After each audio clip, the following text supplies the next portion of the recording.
اللہ کا حکم نہیں ہے، بس آپ لوگوں کے لیے یہ سب کر رہا ہوں تاکہ یہ جو مصیبت آئی ہوئی ہے وہ کسی طور پر ٹل جائے۔ یہ دونوں صحابی غیرت ایمانی ان کی جوش میں آتی ہے اور کہتے ہیں اللہ کے رسول صلی اللہ علیہ وسلم ہم جب حالت کفر میں تھے اس وقت بھی مدینے سے ایک کوڑی بھی ان کو نہیں دیتے تھے، سوائے اچھی میزبانی کے انہیں ہمارے یہاں سے کچھ نہیں حاصل ہوتا تھا۔ آج جب اللہ رب العالمین نے ہمیں ایمان دیا اور اتنی بڑی نعمت سے ہمیں سرفراز کیا تو آج ہم انہیں اپنی پیداوار کا 1/3 حصہ دیں، یہ کبھی نہیں ہوگا۔ اللہ کے رسول صلی اللہ علیہ وسلم آپ بالکل یہ معاہدہ نہ کریں۔ اللہ کے رسول صلی اللہ علیہ وسلم خوش ہو جاتے ہیں۔ اسی طرح اس جنگ کے دوران ایک دوسرے صحابی عروہ بن مسعود ثقفی رضی اللہ تعالیٰ عنہ آپ کے پاس آتے ہیں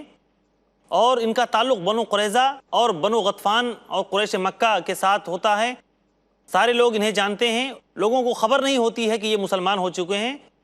اللہ کے رسول صلی اللہ علیہ وسلم کے پاس آتے ہیں اور کہتے ہیں اللہ کے رسول صلی اللہ علیہ وسلم میں آپ کے کچھ کام آ سکتا ہوں؟ اللہ کے رسول صلی اللہ علیہ وسلم نے کہا کہ ہاں اگر کچھ کر سکتے ہو تو بے شک کرو۔ انہوں نے کہا اللہ کے رسول صلی اللہ علیہ وسلم میں جاتا ہوں اور ان کے درمیان ایسی کوشش کرتا ہوں جس سے ان دونوں کے درمیان پھوٹ پڑ جائے۔ اللہ کے رسول صلی اللہ علیہ وسلم انہیں اجازت دے دیتے ہیں۔ عروہ بن مسعود ثقفی رضی اللہ تعالیٰ عنہ سب سے پہلے بنو قریظہ کے پاس جاتے ہیں اور کہتے ہیں کہ بھائی آپ لوگ مجھے پہچانتے ہیں، کوئی میں اجنبی تو ہوں نہیں، یہ لوگ جو باہر سے آئے ہیں اور ان کے ورغلانے میں تم لوگ بھی آ گئے ہو، اس کی کیا گارنٹی ہے کہ یہ لوگ مسلمانوں پہ فتح پانے کے بعد، غلبہ پانے کے بعد تمہارا بھی خیال رکھیں گے؟ ایسا بھی ہو سکتا ہے کہ یہ لوگ شکست کھا جائیں، ہار جائیں اور مدینہ چھوڑ کے چلے جائیں تو پھر تمہارا کیا ہوگا؟ تو کہا کہ پھر کیا کریں ہم لوگ؟ کہا ایسا کرو کہ جب وہ لوگ تمہیں بغاوت پہ آمادہ کریں اور حملہ کروانے کے لیے تمہیں حکم دیں کہ تم اندر سے حملہ کرو تو اس سے پہلے ان لوگوں سے کہنا کہ ہم کچھ لوگوں کو یرغمال بنانا چاہتے ہیں، کچھ لوگوں کو آپ لوگوں سے مطالبہ کر رہے ہیں، کچھ لوگ ہمارے پاس بھیجیں، جب تک آپ لوگ ہمارے پاس اپنے کچھ نوجوانوں کو نہیں بھیجیں گے تب تک ہم آپ کا ساتھ نہیں دے سکتے۔ چنانچہ لوگ کہتے ہیں کہ ہاں آئیڈیا تو بہت اچھا ہے۔ پھر بھاگے بھاگے یہ کفار قریش کے پاس جاتے ہیں اور ان سے کہتے ہیں دیکھو ایسا بھی تو ممکن ہو سکتا ہے کہ بنو قریظہ والے جب آپ ان سے حملے کا مطالبہ کریں تو وہ لوگ غداری پر آمادہ ہو جائیں اور آپ سے کہیں کہ نہیں ہمیں کچھ آدمی چاہیے جنہیں ہم یرغمال بنا سکیں اور ہم گارنٹی لے سکیں کہ یقیناً تم لوگ ہماری مدد کرو گے۔ چنانچہ واقعہ یہی ہوتا ہے، یہ دونوں باتیں کہہ کے عروہ بن مسعود ثقفی رضی اللہ تعالیٰ عنہ چلے آتے ہیں۔ جب یہ محاصرہ لمبا کھینچتا ہے تو کفار قریش کوشش کرتے ہیں کہ دیکھو ایسا کریں کہ ہم ایک بارگی حملہ کریں اور زیادہ دنوں تک ہم مدینے میں رہ نہیں سکتے، ٹھنڈی بھی کڑاکے کی پڑ رہی ہے، محاصرہ بھی لمبا کھینچ رہا ہے، جانور بھی بھوکے رہنے لگے ہیں، تو ہم ایک بارگی حملہ کریں، بنو قریظہ کو بھی اس کے لیے آمادہ کریں۔ اور وہ لوگ قریظہ کے پاس یہ خبر بھیج دیتے ہیں کہ دیکھو تم لوگ اندر سے حملہ کرو، ہم لوگ باہر سے حملہ کر رہے ہیں۔ بنو قریظہ بہت اچھی طرح ان کے دماغ کو عروہ بن مسعود ثقفی رضی اللہ تعالیٰ عنہ نے بھر دیا تھا اور بتا دیا تھا۔ انہوں نے کہا نہیں ہم اس وقت تک حملہ نہیں کریں گے جب تک کچھ یرغمال آپ ہمارے پاس نہ بھیجیں، ہم ایسا کرنے کے لیے قطعی طور پر آمادہ نہیں ہوں گے۔ کفار قریش کو بھی یقین ہو جاتا ہے کہ عروہ بن مسعود نے جو بات کہی تھی وہ بالکل سچی تھی۔ چنانچہ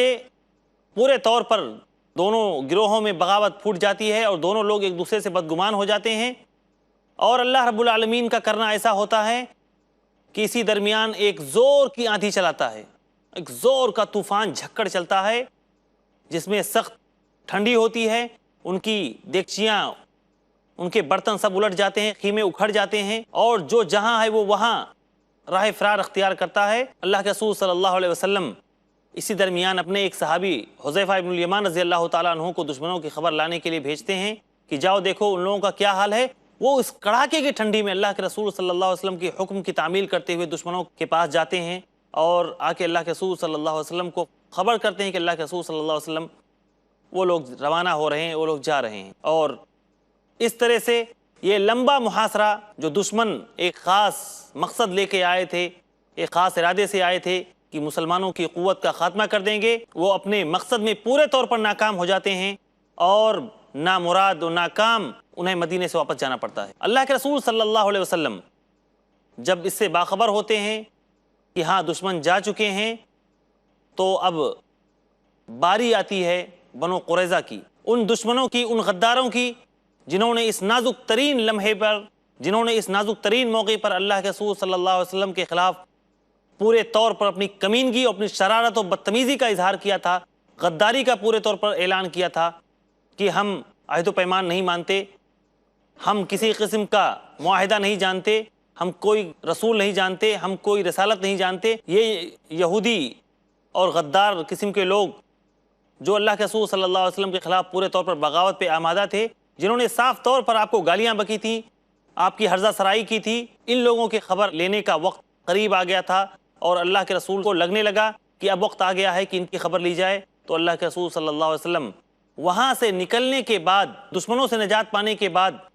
بنو قریظہ کی خبر لینے کے لیے اپنے صحابہ کرام کو بنو قریظہ میں روانہ کرتے ہیں۔ اللہ کے رسول صلی اللہ علیہ وسلم جس روز خندق سے فارغ ہوئے، اسی روز ظہر کے وقت اللہ کے رسول صلی اللہ علیہ وسلم جبکہ اپنی زوجہ محترمہ حضرت ام سلمہ رضی اللہ تعالی عنہا کے گھر غسل فرما رہے ہوتے ہیں، جبریل علیہ السلام آپ کے پاس آتے ہیں اور کہتے ہیں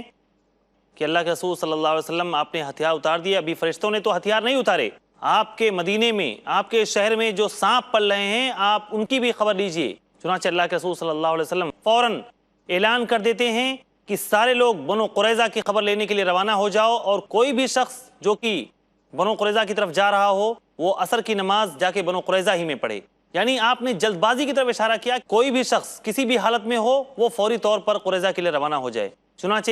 سارے صحابہ کرام محاصرے کے لیے روانہ ہو جاتے ہیں۔ راستے ہی میں عصر کا وقت ہو جاتا ہے۔ بہت سارے صحابہ کرام جو راستے ہی میں نماز پڑھتے ہیں، اور بہت سارے لوگ کہتے ہیں نہیں، اللہ کے رسول نے فرمایا ہے کہ عصر کی نماز ہمیں بنو قریظہ ہی میں پڑھنی ہے، لہٰذا ہم بنو قریظہ میں پہنچ کر ہی نماز پڑھیں گے۔ اللہ کے رسول صلی اللہ علیہ وسلم کو جب اس کی خبر ہوتی ہے تو اللہ کے رسول صلی اللہ علیہ وسلم کسی کو بھی غلط نہیں کہتے ہیں دونوں نے صحیح کیا، کیونکہ نماز اپنے وقت پر فرض ہے، لہٰذا جس نے وقت پہ نماز پڑھی اس نے بھی صحیح کیا، اور جس نے بنو قریظہ میں پہنچ کے نماز پڑھی اس نے بھی صحیح کیا۔ وہاں جا کے بنو قریظہ کا محاصرہ شروع ہو جاتا ہے، ان کا گھیراؤ شروع ہو جاتا ہے۔ بنو قریظہ کا جو سردار ہوتا ہے کعب بن اسد، وہ اپنے لوگوں کے درمیان کچھ پیشکش رکھتا ہے کہ دیکھو ایسا کرو، تم لوگ اس رسول کی سچائی صداقت کو جانتے ہو، لہٰذا مسلمان ہو جاؤ۔ اگر مسلمان نہیں ہو پاتے تو ایک طریقہ تو یہ ہے کہ ہم اپنے عورتوں اور بچوں کو قتل کر دیں، اور قتل کرنے کے بعد پوری جمع مردی کے ساتھ، پوری بہادری اور جسارت کے ساتھ ان کے خلاف جنگ کریں، کیونکہ جب بال بچے بچیں گے ہی نہیں تو خوف بھی نہیں رہے گا، لہٰذا ہم آخری دم تک لڑیں گے، یہ بھی اختیار ہے۔ یا ایسا کرتے ہیں کہ سنیچر کے روز مسلمانوں پہ حملہ آور ہوتے ہیں، کیونکہ یہودیوں کے یہاں سبت کا دن یعنی سنیچر کا دن متبرک ہوتا ہے، اور اس دن وہ کسی قسم کی اس طرح کی غلطیاں نہیں کرتے ہیں، اس قسم کی سازشیں نہیں کرتے ہیں۔ تو کہا کہ ہم سنیچر کے دن مسلمانوں پر اچانک حملہ آور ہوں گے تو مسلمان غافل رہیں گے، انہیں پتہ ہوگا کہ سنیچر کے دن یہ لوگ کچھ کرنے والے نہیں ہیں اور ہم کامیاب ہو جائیں گے۔ لیکن یہ تینوں پیشکش کعب بن اسد جو اپنی قوم کے سامنے رکھتا ہے، تینوں پیشکش کو قوم ٹھکرا دیتی ہے۔ آخر میں نتیجہ یہی ہوتا ہے کہ یہ لوگ اللہ اس کے رسول صلی اللہ علیہ وسلم کے فیصلے پر اترنے کے لیے آمادہ ہو جاتے ہیں۔ لیکن اس سے پہلے چونکہ یہ لوگ جان چکے تھے کہ بنو نذیر، بنو قینقاع یہاں سے نکالے جا چکے ہیں، ان کے جو حلیف وغیرہ رہے ہیں مسلمانوں میں سے، وہ لوگ ان کے کسی نہ کسی طور پر کام آئے ہیں، تو ہم لوگ بھی ذرا معلوم کریں کہ اگر ہم لوگ اللہ اس کے رسول کے فیصلے پہ اترتے ہیں تو کیا فیصلہ ہمارے حق میں ہونے والا ہے، ہمارے ساتھ کیا ہوگا۔ لیکن ناظرین کرام، وقت ہوا ہے ایک چھوٹے سے وقفے کا، وقفے کے بعد ہم پھر آپ کے سامنے حاضر ہوں گے اور اپنی گفتگو جاری رکھیں گے۔ تب تک کے لیے اجازت دیجیے، اللہ حافظ، السلام علیکم۔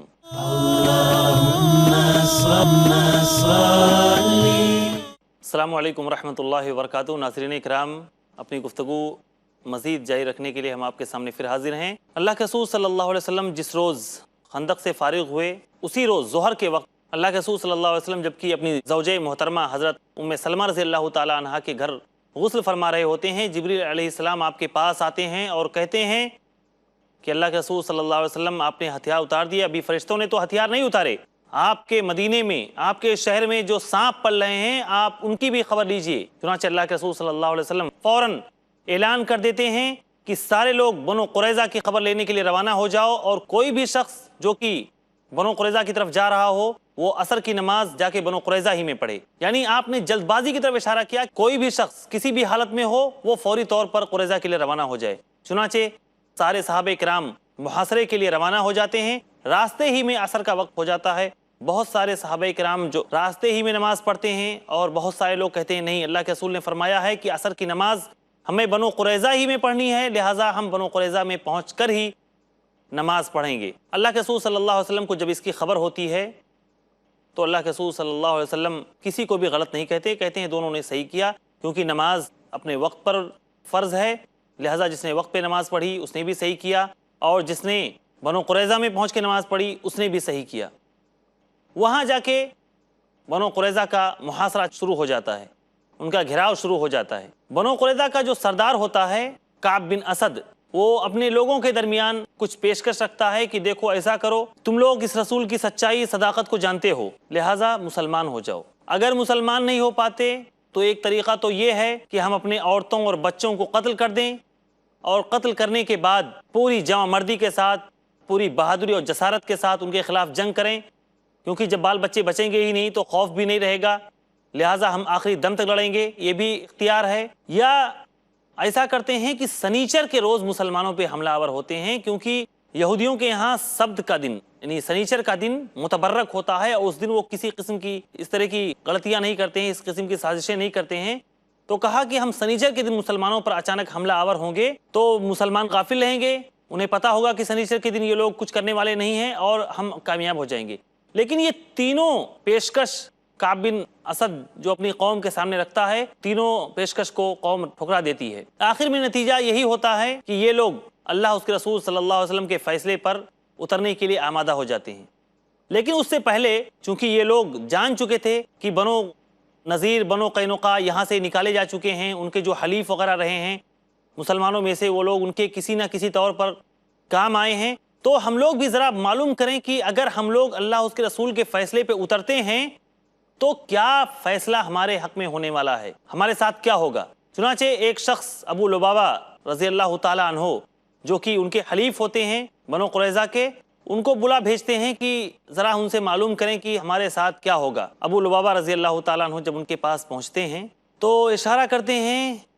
کہ تم لوگ مار دیے جاؤ گے، سب قتل کر دیے جاؤ، گردن کی طرف اشارہ کرتے ہیں کہ سارے لوگ ذبح کر دیے جاؤ گے۔ حالانکہ یہ مومن ہیں، صحابی ہیں،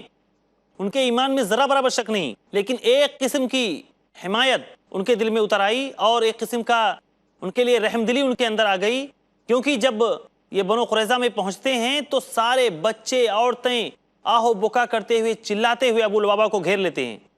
کہ یہ ہمارے حلیف رہے ہیں، ان سے کچھ امید ہے، ہو سکتا ہے ہمارے لیے کوئی راہ نکل آئے۔ انہوں نے جو غداری کی تھی، اپنی غداری کا انہیں علم تھا کہ جرم کتنا بھیانک ہے، اس کا نتیجہ کیا نکل سکتا ہے۔ ابو لبابہ رضی اللہ تعالیٰ عنہ یہ اشارہ کرنے کے بعد جرم محسوس کرتے ہیں،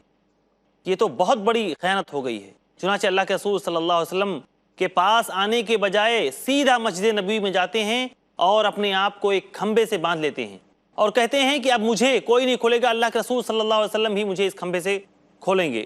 ادھر حضرت سعد بن معاذ رضی اللہ تعالیٰ عنہ جنگ خندق میں انہیں ایک تیر لگ گیا تھا اور اس کی وجہ سے وہ زخمی ہو گئے تھے، اور انہوں نے دعا کی تھی، اے ہمارے رب مجھے اس وقت تک موت نہ دے جب تک کہ بنو قریظہ کے بارے میں ہماری آنکھیں ٹھنڈی نہ ہو جائیں۔ یہ بھی دعا کی تھی، اے اللہ تعالیٰ یہ جو خندق کی جنگ ہے، اگر یہ قریش مکہ کے خلاف آخری جنگ ہے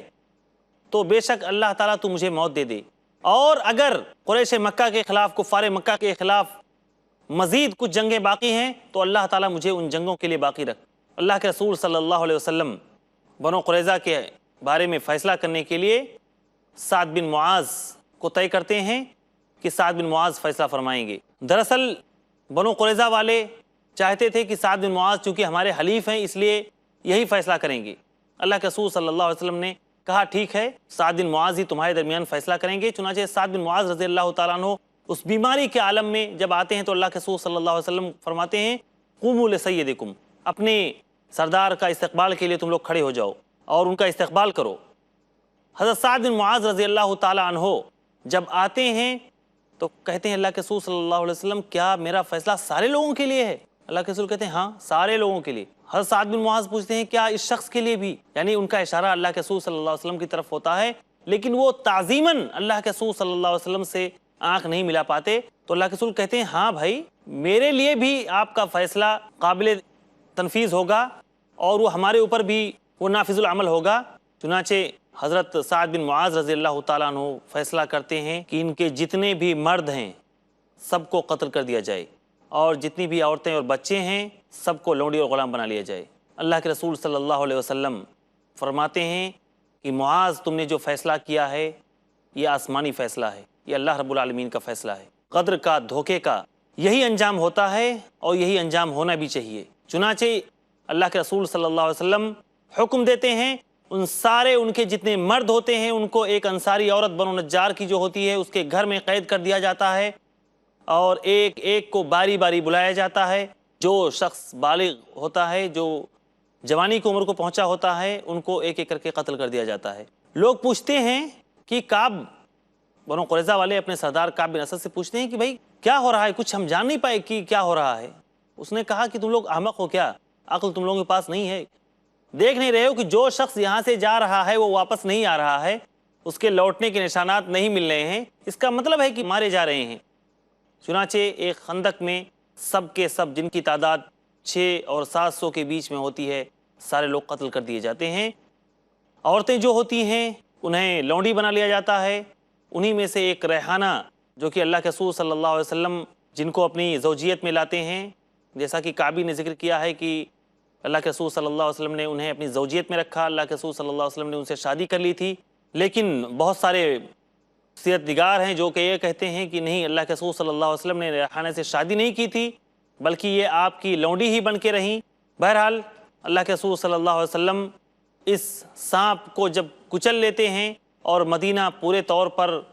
معمون ہو جاتا ہے ان دو لوگوں کی سازشوں سے، ان لوگوں کی ریشہ دوانیوں سے، تو اللہ کے رسول صلی اللہ علیہ وسلم کے لیے، مسلمانوں کے لیے اب ایک بہترین موقع ہوتا ہے کہ آپ اپنی دعوت کو، اللہ رب العالمین کے پیغام کو باہر پورے امن و سکون کے ساتھ پہنچا سکیں۔ دراصل جنگ خندق کے خاتمے کے بعد ہی اللہ کے رسول صلی اللہ علیہ وسلم نے یہ اعلان کر دیا تھا کہ آج کے بعد کفار مکہ ہمارے اوپر حملہ آور نہیں ہوں گے، یعنی ان کی شوکت کا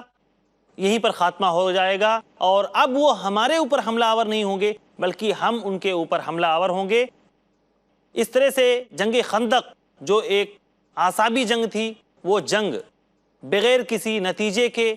بغیر کچھ حاصل کیے ہوئے ختم ہو جاتی ہے۔ کفار کو تو کچھ نہیں حاصل ہوتا ہے لیکن مسلمانوں کو اعصابی طور پر بہت بڑی فتح حاصل ہوتی ہے۔ اسی کے ساتھ ساتھ اپنے آستین کے جو سب سے بڑا سانپ ہوتا ہے وہ سانپ بھی مر جاتا ہے۔ ناظرین کرام، یہیں پر اپنی بات ختم کرتا ہوں۔ اللہ رب العالمین سے دعا ہے کہ اللہ تعالی ہمیں رسول صلی اللہ علیہ وسلم سے محبت کرنے والا، صحابہ کرام سے محبت کرنے والا،